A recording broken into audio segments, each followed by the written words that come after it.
diskusijom, pradedam laikinosios komisijos posėdį. Mes pirmą klausimą turime posėdį darbotvarkės tvirtinimas.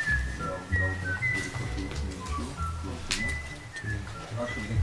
Taip, aš visų pirma norėčiau paklausti vis dėlto situaciją, kada mes tos galėsim peržiūrėti vaizdo įrašus, apie kuriuos mes kalbėjom praeitą komisijos posėdį. Tai norėčiau sulaukti atsakymą, nes iš šiol nesulaukti. Kadangi darbotvarkė yra tokia, kokia yra, tai prie kitų klausimų, šitus klausimus ir nagrinėsim. Prašom, gal kas dar turi. Snargis, pateikit.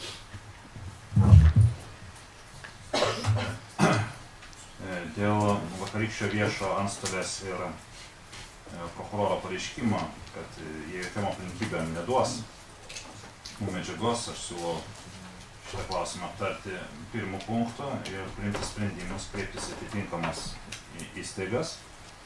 Aš siūlau kreiptis į teisminio tyrimo teisėją, kad įpareigotų prokuratūrą mums pateikti video medžiagas. Nes kadangi nesu teisininkas ir labai apgailestauju, kad du tikrieji pirmininkai Sabatauskas ir Šedbaras šiandien nedalyvauja, aš nežinau, ką daryti su privačiais antstoliais, nes Europos Sąjungoje tai yra beprecedentinis atvejis. Privatus antstoliai sprendžia duoti ir neduoti, ir vakar Delfis cituoja šitą mūsų privačią antstolį, kuris sako, aš nenoriu duoti. Net jeigu ir nebūtų ikiteisminio tyrimo medžiaga, aš nenoriu duoti. Aiškiai yra jos privati nuosavybė. Jeigu mes galim skųsti prokuratūros atsisakymai, jeigu aš neklystu ikiteisminio tyrimo teisėjai, tai nežinau, kam skųsti antstolę.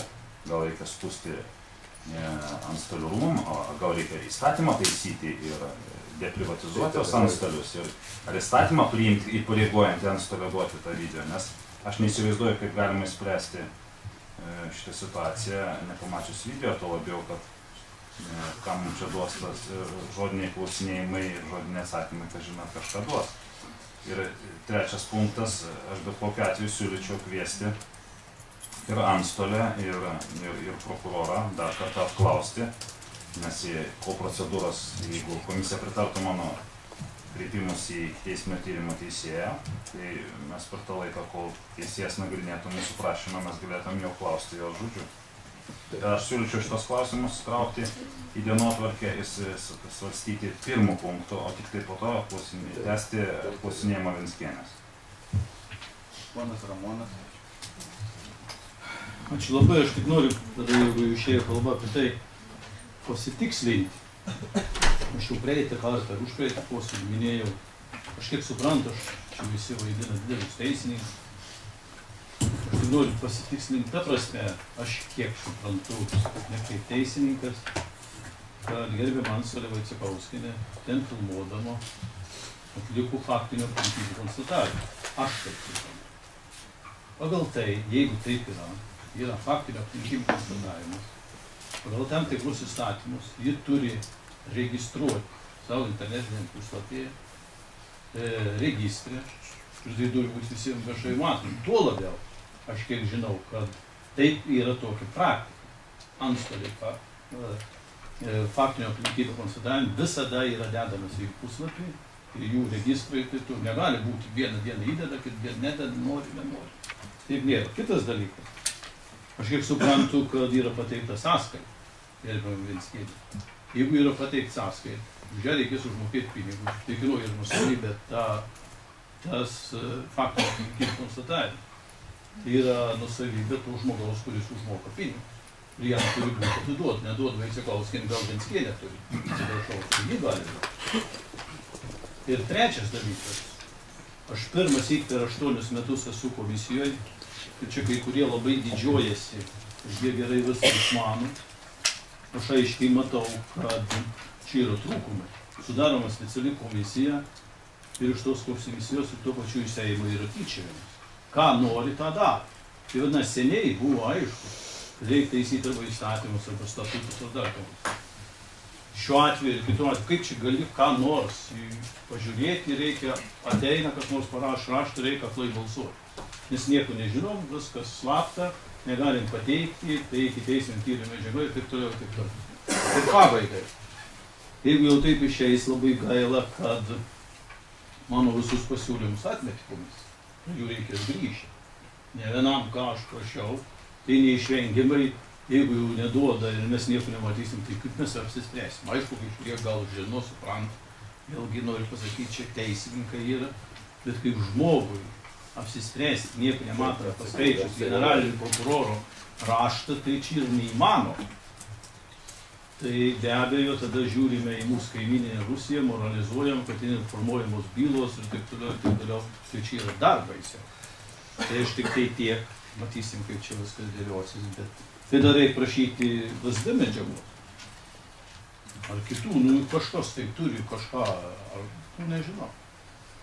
Čia kažkas yra ne taip. Dėkui. Na, čia jūs kaip įvardinat kažkas, kažkur, kažką, tai jeigu kitą kartą jau sakysit, tai įvardinkit konkrečiau, kad Jurkevičius tą, Petrauskas tą, Nuševičius tą ir taip toliau.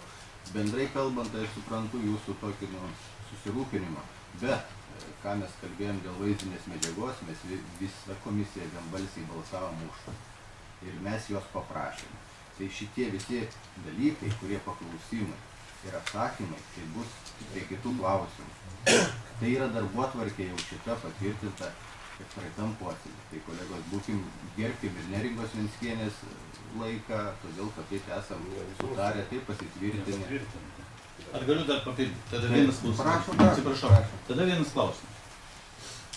Tada dėl tos medžiagos. Mes, kada čia buvo mūsų posėdis? Užvakar. Tada klausimas formalus.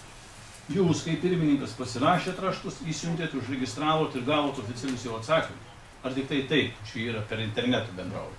Ne, viskas yra išsiųsta oficialiai. O oficialiai gavot atsakymą? Oficialiai atsakymus gavom, kad klausimai priimti. Tai tada dar gilesnis klausimas.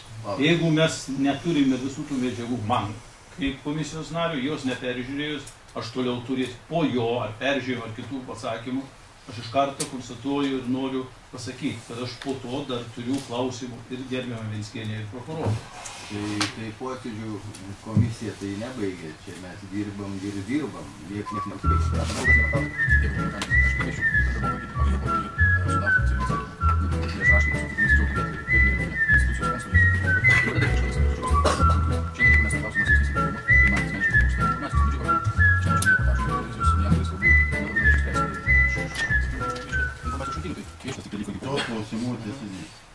Kolegų pateikis. Aš visgi siūlau balsuoti dėl mano pasiūlymo, pirmo klausimą svarstyti dėl mūsų kreipimosi į Seimo Antstolių rūmus, į teisminio tyrimo teisėją, o tik tai antrų klausimų svarstyti Venckienės atsakymus į klausimus. Aš atkreipiu kolegų dėmesį, kad dienotvarkės projekte numatytas laikas yra iki 9:30, tai niekaip ne iki 9. Ir mano pagrindinė argumentacija, kodėl reikėtų keisti darbotvarkės projektą, yra ta, kad parlamentinėje respublikoje tokie pareiškimai, kurias vakar darė prokuroras ir antstoliai, yra paprasčiausiai neįsivaizduojami. Ir aš Seimo pirmininkės vietoje ar valdančios daugumos frakcijų koalicijos vietoje, aš nedelsiant sušaukčiau neeilinį posėdį ir imčiausi nedelsiant priemonių sugrąžinti valstybę žmonėms, sugrąžinti įstatymų viršenybę. Nes vakarykščiai pareiškimai yra mažiausiai skandalingi. Ir jeigu kolegos jaučiate Seimo nariais atstovaujantis rinkėjus, prašau nedelsiant imtis priemonių, nes tai yra absurdas tie pareiškimai. Todėl, gerbiamas pirmininkai, aš siūlau balsuoti dėl mano pasiūlymų. Gerbiami kolegos, kas pritarėte Naglio Puteikio pasiūlymui, kad pirmuoju klausimu būtų svarstoma, ką Naglis Puteikis... Kreipimaisi į Seimą, Antstolių rūmus ir ikiteisminio tyrimo teisėją dėl video medžiagos pateikimo. Dėl kreipimų. Kas pritarėte Naglio Puteikio pasiūlymui? 1, 2, 3, 4, 5. Ačiū. Kas prieš? 1. Susilaikė. 3. Ačiū. Priimta. Tvarkoj. Taigi, gerbiamas sekretariatas, išdalinkite paklausimus visiems Seimo nariams, kurie turėtų daryti patys. Išdalinkite paklausimus.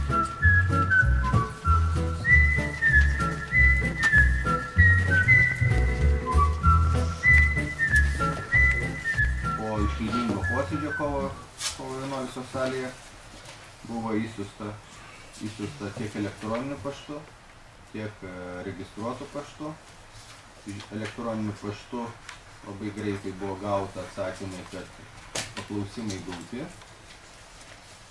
Šiai dienai, šiai valandai, nei vieno raštiško atsakymo ar elektroninio varianto mes neturime, išskyrus turime vieną, kuris ir tai buvo mums žinomas, tai Teisėjų garbės teismo sprendimas 2.11 gruodžio 23 dienos 21:10. Čia, kur beras Eldas klausė dėl šitą, ne, kas klausė dėl šitą, ponas Lementauskas, tai aktyvistai yra, na tai, kad galbūt mes netaupykim popieriaus ir šitą švieskime ir visiems tada internete galima kiekvieną pažiūrėti, dažnai būna, kad Seimo nariai labai vidutinį pažiūri, padauginkit visiems. Taigi siūlau tęsti posėdį. Naglis Puteikis. Taip, tai pirmas pasiūlymas būtų kreiptis į vyriausybę, kad jinai apsvarstytų savo posėdėje vidaus reikalų ministro Meleno pareiškimą. Aš jį pacituosiu, nes jį cituoja su kabutėmis Delfis. Čia yra antstolės kompetencija suteikti tą medžiagą ar ne, nes teismo sprendimą vykdo antstolė ir tokiu atveju jinai visos sudedamosios dalys to vykdymo yra jos dispozicijoje.